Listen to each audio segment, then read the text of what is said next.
I spent some time yesterday working on this bow a little bit more, and I'm happy to say that it turned out pretty well. Let me just go and walk you through what happened. Okay. Nope, other way. So if you recall, I was planning on reinforcing the main bar or bow arch. I don't know. I should probably look up the anatomy for these things. Anyway, what I was planning on doing was reinforcing this gap between these little hanger pieces, so that way I wouldn't risk this wood splitting in the middle. And unfortunately, I didn't have any sort of hardware to attach some kind of metal bit between these two pieces. So instead, I just said heck it, and I wrapped this thing in tape while having a giant metal bar on the other side. So far, things seem to be holding up pretty well. I haven't had any sort of unsettling cracking noises or any sort of splitting, so I feel pretty comfortable on how this is going to hold up. If you also remember, I was planning on using some bungee cords for these elastic bits, but after a couple of different designs, I decided to opt against it. Not only did it cause the pulling force required to be 4 times as much as a standard length of bungee cord, but I also noticed this little bit of chafing that appeared whenever I wrapped the length of cable around it. Right there. Yeah. Anyway, I decided that was not good for the long-term health of the bow, so I just opted to scrap these. Instead, I decided to use the springs that I was going to use for my other crossbow, and so far things seem to be holding up pretty well. You can just kind of ignore this nonsense. There was some kind of settling out with the cable spring going on here, but for the most part, it holds up pretty well. From what I can gather, the draw length is about 12 inches, and the draw weight is kind of a lot. I don't know. I haven't measured it. But it is able to launch a stick a respectable distance. Now, on the matter of pointy sticks, I spent some time yesterday trying to figure out how to do that out of the strips of wood that I showed you last week. I thought I'd just go ahead and show you kind of what I went through, and hopefully I can better set you up if you decide to try this out yourself. So what I originally tried to do was kind of like an axe splitting method, where I had my original stick. What originally happened was I had my original stick and I took my machete and just tried to drive it down in between the grains of wood as long down as possible.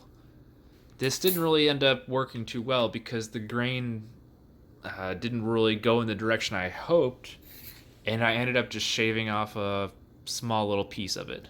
So instead,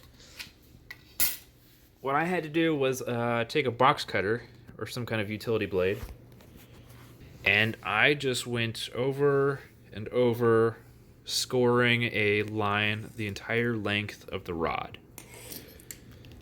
I did that for both sides, and after a certain period of time, I tried a couple of different approaches, including using some saw blades to try to make the cut a little bit deeper or wider, more significant.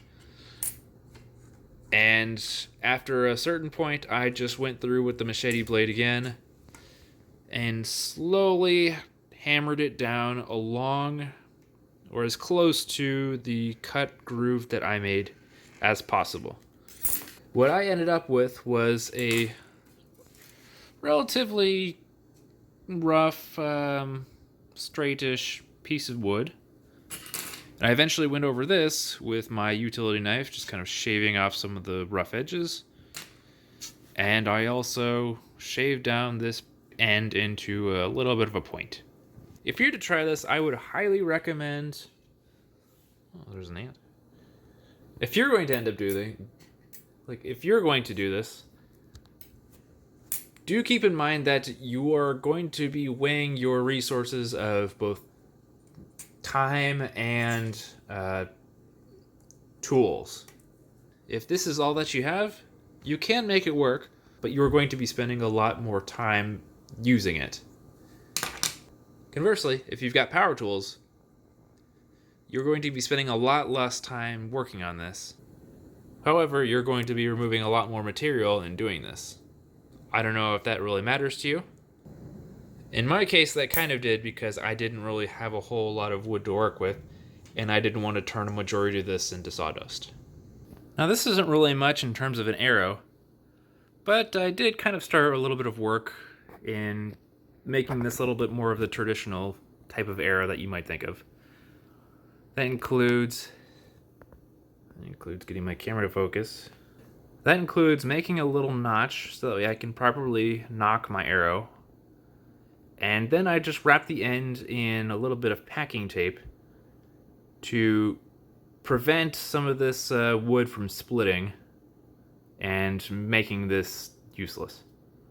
I have thought about adding some fletchings or strips of tape to make some improvised feathers. I might also consider adding an arrowhead to this, but instead I think I might just go ahead and do that to further arrows that I make, and I'll probably just keep this one for practicing and doing things around the house. I mean, I don't really want to be putting any sort of holes in drywall. I did learn an interesting physics lesson when I was testing this out last night, and I thought it would be significant enough to bring it up. So you can see I'm looking at the back of the bow, kind of from my shooter's perspective, and I've got it lined up as much as I typically can. Now, if you'll notice, the bowstring goes right in the middle, or pretty close to it, of that main wood piece. Now, if I were to draw this string back, it would go back in kind of any sort of direction that you would pull it, but its natural tendency would be to resort to this lowest energy state where it is right in between these two hooks. So you can kind of see right there. So this direction of movement of the string is going to tend to push this cable and therefore anything connected to it into kind of this middle line. Now, if you'll notice, that little notch back there, I mean, it's in the middle in a vertical sense, but not really in a horizontal sense.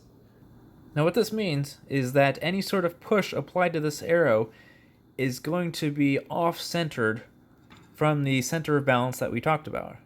And that means whenever the arrow is released and the string starts pushing it, I almost get this kind of like deflection that happens right at the end of the arrow, where it gets kind of a little bit of an off-sided push because the back end is still being pushed along this center line, whereas the tip of the arrow can't really remain in that same sort of center alignment. So, in not so many words, whenever I shoot this, there's almost kind of this built-in deflection that happens with the arrow. Now, that's a little bit annoying, but it's actually kind of not too big of a deal, because I can just kind of compensate by aiming down and to the right. So that way, whenever I go to shoot it, that deflection gets put into the movement of the arrow, and it gets redirected into more or less the direction I want it to go. Alright, here's my setup so far. Over there, I've got a box that's attacking my apartment, and I am over here at a distance of 15 feet or so. I'm going to have to wear this camera so that way I can have access to both of my hands. Here goes this. And I really hope this all shows up later. And then... Okay, well, it looks like the camera mount on my chest didn't work because I was pointed at a wall. So I'm going to have to try another shot with my camera mounted on the floor. I've got the same setup going on here. I'm still at 15 feet, and I've still got my box over there. So I'm going to step back, going to pick up my bow. Oh wait, I have to go get the arrow. Okay. Picking up bow, adding arrow, knocking arrow, dropping the arrow. Okay, knocking the arrow again, pulling it back, aiming down to the right to compensate, and release.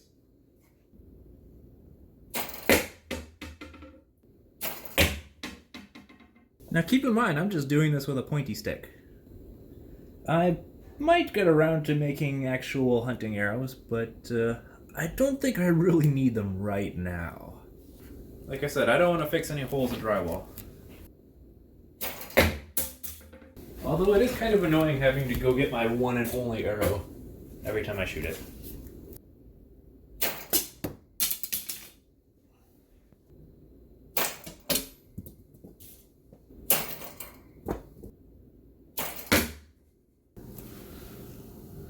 You can see I've